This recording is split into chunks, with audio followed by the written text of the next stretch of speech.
Bismillahirrahmanirrahim. Assalamualaikum warahmatullahi wabarakatuh. Berjumpa lagi dengan saya Ahmad Rosadi Anwar, asal instansi SDN 1 Rangkasbitung Barat, Kabupaten Lebak, Banten, calon guru penggerak angkatan 8. Pada kesempatan ini saya akan membahas 3.2a.8 koneksi antar materi modul 3.2. Membuat sebuah kesimpulan tentang apa yang dimaksud dengan pemimpin pembelajaran dalam pengelolaan sumber daya dan bagaimana saya bisa mengimplementasikannya di dalam kelas, sekolah, dan masyarakat sekitar sekolah. Materi pemimpin dalam pengelolaan sumber daya. Moto calon guru penggerak angkatan 8, tergerak, bergerak, dan menggerakkan.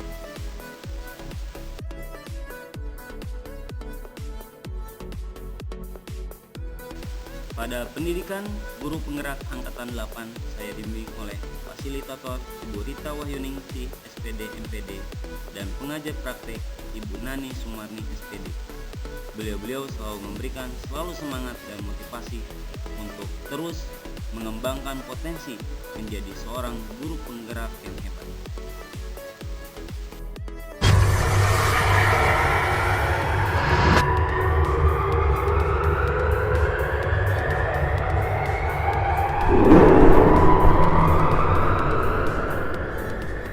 Pengertian pemimpin pembelajaran dalam pengelolaan sumber daya.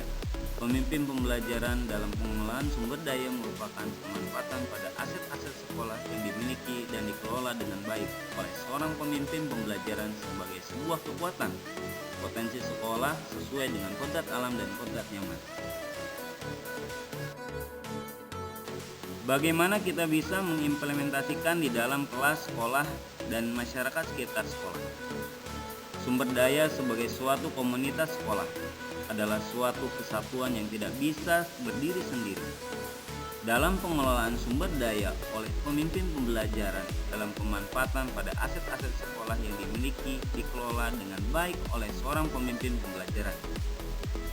Pemanfaatan sumber daya yang ada di sekolah menjadi modal utama dalam membangun kekuatan atau potensi dalam ruang lingkup warga sekolah, lingkungan, dan masyarakat yang bermuara pada kemanfaatan bagi kepesertaan didik.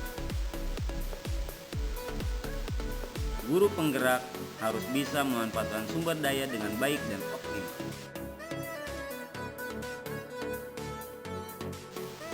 Pada modul 3.2 kita diajarkan untuk memahami ekosistem sekolah. Sebuah ekosistem di sekolah merupakan sumber daya yang ada saling berhubungan, interaksi atau hubungan timbal balik atau saling ketergantungan antara komponen dalam ekosistem. Yaitu dalam hal ini adalah komponen biotik yaitu unsur yang hidup dan komponen abiotik yaitu unsur tak hidup.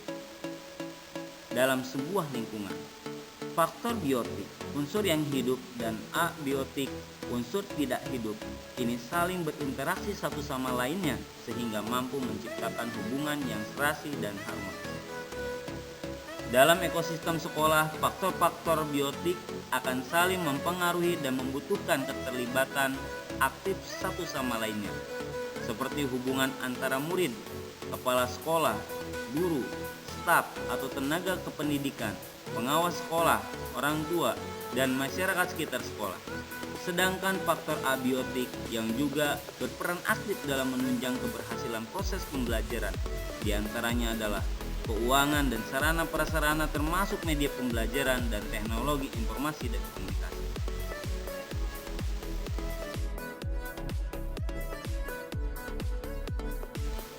Pada modul 3.2 guru penggerak diberikan ilmu pemanfaatan 7 modal utama.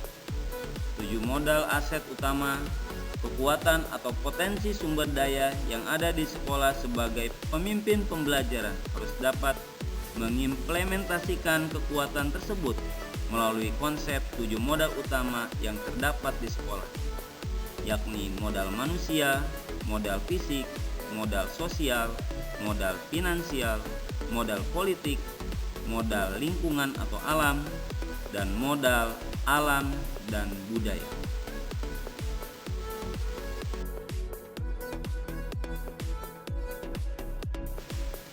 Pengelolaan 7 modal aset utama.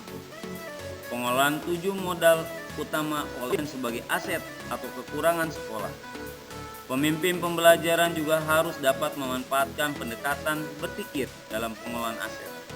Di antaranya pendekatan berbasis kekurangan atau masalah, akan melihat dengan cara pandang negatif, memusatkan perhatian kita pada apa yang mengganggu, apa yang kurang, dan apa yang tidak bekerja, dan pendekatan berbasis aset,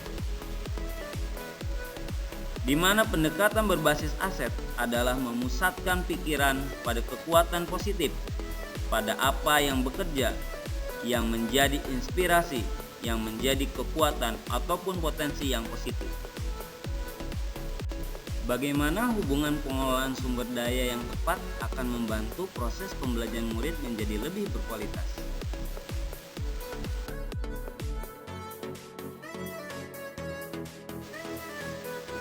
Pengelolaan sumber daya yang tepat. Pengelolaan sumber daya yang tepat dan dapat mendorong pada proses pembelajaran di kelas menjadi lebih berkualitas, merupakan sebagian dari pengelolaan sumber daya yang ada di sekolah. Modal manusia sebagai sumber daya manusia, yaitu guru dan tenaga kependidikan sebagai salah satu modal yang berkorelasi langsung pada peningkatan pembelajaran yang berkualitas. Sekolah dapat memotivasi guru untuk mengikuti kegiatan pengembangan diri melalui BIMTEK, diklat, workshop, dan kegiatan lain yang mendukung kompetensi diri kekinian.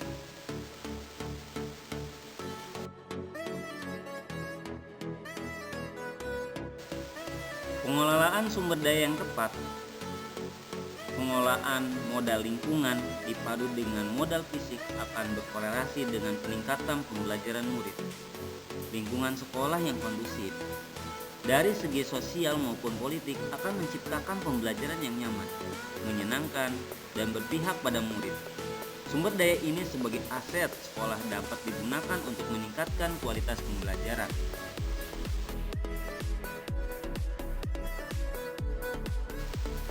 Pengolahan sumber daya yang tepat juga yaitu modal sosial melalui kerjasama dengan KKG sekolah maupun KKG antar sekolah untuk meningkatkan kompetensi guru.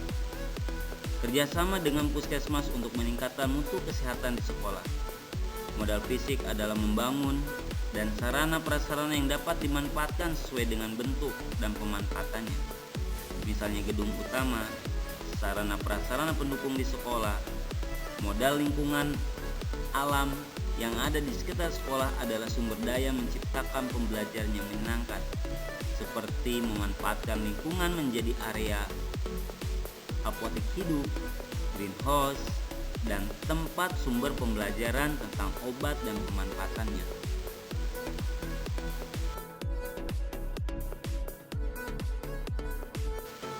Dalam pengolahan sumber daya yang tepat juga, modal finansial dengan membuat rencana kerja anggaran sekolah sesuai dengan prioritas dan kebutuhan sekolah sehingga mendukung untuk keberlangsungan proses pembelajaran menjadi lebih berkualitas.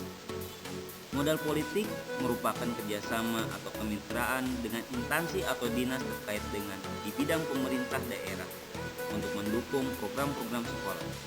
Modal agama dan budaya untuk membantu pembelajaran menjadi lebih berkualitas, yakni melestarikan budaya kearifan lokal, misalnya pembelajaran tari tradisional dan kegiatan religi berupa pondok Ramadan, memperingati hari besar nasional keagamaan melibatkan tokoh agama di sekitarnya. Contoh bagaimana materi ini juga berhubungan dengan modul lainnya yang saya dapatkan selama mengikuti pendidikan guru penggerak. Pada modul 1.1 saya diajarkan dalam refleksi filosofi pendidikan nasional Ki Hajar Dewantara. Ki Hajar Dewantara melalui filosofinya bahwa pendidikan, kegiatan menuntun segala kekuatan kodrat yang ada pada anak-anak agar mereka mencapai keselamatan dan kebahagiaan yang setinggi-tingginya, baik sebagai manusia maupun anggota masyarakat. Pemanfaatan aset kekuatan guru dan murid hingga guru sebagai pemimpin pembelajaran harus dapat melakukan proses pembelajaran yang menyenangkan dan berpihak pada murid. Karena murid bukanlah kertas kosong, namun setiap murid memiliki potensi yang berbeda-beda dan tugas kita sebagai guru hanya menuntun dan menebalkan potensi yang sudah mereka miliki. Nilai dan peran guru penggerak. Guru sebagai pendidik merupakan salah satu dari 7 modal utama, yaitu modal manusia. Guru sebagai pemimpin pembelajaran, nilai dan peran yang sangat penting dalam pembelajaran di kelas, sehingga nilai-nilai mandiri, kolaboratif, reflektif, inovatif, dan berpihak pada murid harus dijadikan landasan dalam terciptanya pembelajaran yang sesuai dengan filosofi belajar Pancasila. Dan guru juga dapat berperan dalam membangun sinergi di lingkungan sekolah sebagai pemimpin pembelajaran, menggerakkan komunitas praktis, menjadi coach bagi guru lain, mendorong kolaborasi antar guru, serta mewujudkan kepemimpinan murid. Dengan nilai dan peran guru secara aktif, maka akan menciptakan generasi unggul dengan memanfaatkan modal utama untuk menggali potensi murid-muridnya. Visi guru penggerak. Guru sebagai pemimpin pembelajaran harus memiliki visi guru penggerak yang berbasis EI, inquiry apresiatif, melalui alur bagja. Pada konsep tersebut dapat juga digunakan sebagai pengolahan sumber daya yang ada di sekolah. Inquiry apresiatif adalah suatu filosofi, landasan berpikir, dan berfokus pada upaya kolaboratif menemukan hal positif dalam diri seseorang, organisasi, dan dunia sekitarnya, baik dari masa lalu, masa kini, maupun masa depan. Budaya positif. Salah satu aset atau kekuatan merupakan modal agama dan budaya. Budaya positif di lingkungan sekolah merupakan budaya yang mendukung segala bentuk perkembangan murid dengan tujuan memanusiakan manusia dengan menerapkan disiplin positif, motivasi perilaku manusia, hukuman dan penghargaan, posisi kontrol restitusi, keyakinan sekolah atau kelas, sehingga akan menghasilkan produk murid yang memiliki karakter kuat di masa depan. Misalnya dengan melakukan langkah-langkah restitusi dalam menyelesaikan masalah pada murid, sehingga menciptakan murid yang memiliki karakter positif di masa depannya. Pembelajaran untuk memenuhi kebutuhan murid berdiferensiasi. Pembelajaran berdiferensiasi adalah sebuah cara dalam pembelajaran yang sangat berpihak kepada murid, berupa pemetaan murid, berupa kesediaan belajar, minat, dan profil belajar murid yang berbeda sesuai dengan keunikannya. Sebelum melaksanakan pembelajaran berdiferensiasi, seorang guru harus sudah melaksanakan pemetaan terhadap minat belajar siswa. Dalam proses pembelajaran berdiferensiasi akan terwujud jika pemanfaatan sumber daya yang ada di sekolah seperti guru dan murid, serta modal lingkungan, modal fisik, dan yang lainnya dapat dimanfaatkan dengan sebaik-baiknya. Pembelajaran sosial dan emosional. Pembelajaran sosial emosional merupakan strategi seorang pemimpin pembelajaran dalam melaksanakan kolaboratif oleh seluruh komunitas sekolah yang menekankan pada keterampilan dan pengelolaan mengenai aspek-aspek sosial emosional. Teknik kesadaran diri juga dapat dijadikan sebagai strategi bagaimana mengolah sumber daya manusia, yaitu manusia melalui tahapan tersebut akan potensi kecerdasan sosial emosional anak bisa berkembang secara lebih optimal. Selanjutnya, coaching untuk supervisi akademik. Coaching merupakan sebuah strategi seorang pemimpin pembelajaran untuk melakukan pengembangan kekuatan diri pada diri anak dengan menuntun, mendampingi anak untuk menggali potensi anak dan memaksimalkannya. Pada proses coaching memberikan kesempatan anak-anak berkembang dan menggali proses berpikir pada diri anak, yang di dalamnya terdapat coach sebagai pengembang kekuatan dan potensi pada coaching sebagai lawan bicara. dalam pengambilan keputusan berdasarkan nilai-nilai kebajikan seorang pemimpin. Sebagai pemimpin pembelajaran dalam prosesnya akan selalu dihadapkan dengan dua situasi, yaitu dilema etika dan rujukan moral yang dituntut pada pengambilan keputusan. Sebagai pemimpin pembelajaran dalam pengambilan keputusan yang baik, diharapkan pada pengambilan keputusan tersebut dengan mengedepankan keputusan-keputusan yang bermanfaat bagi seluruh elemen yang terlibat di dalamnya, yaitu dengan langkah-langkah pengambilan keputusan berdasarkan 4 paradigma, 3 prinsip, dan 9 langkah pengambilan dan pengujian keputusan. Prinsip tersebut sangat penting karena hal ini sangat terkait dengan pengolahan sumber daya yang ada di sekolah. Bagaimana hubungan antara sebelum dan sesudah saya mengikuti modul ini, serta pemikiran apa yang sudah berubah pada diri saya setelah saya mengikuti proses pembelajaran dalam modul ini. Sebelum pembelajaran dan memahami modul 3.2 tentang pemimpin dalam pengolahan sumber daya, saya dalam langkah-langkah pengolahan kelas atau pengambilan keputusan lebih banyak berpikir pada kekurangan atau masalah. Hal ini menyebabkan perasaan yang pesimis, keraguan negatif, sehingga berakhir dengan kegagalan. Dengan mempelajari modul 3.2 ini, wawasan dan pola pikir mengenai pemimpin pembelajaran dalam pengolahan sumber daya ini menjadi berubah.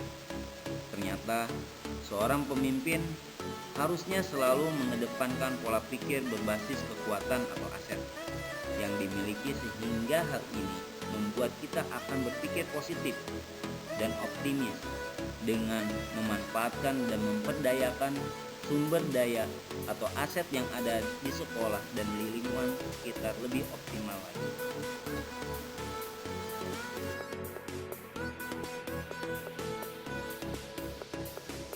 Pesan hari ini semoga dapat bermanfaat.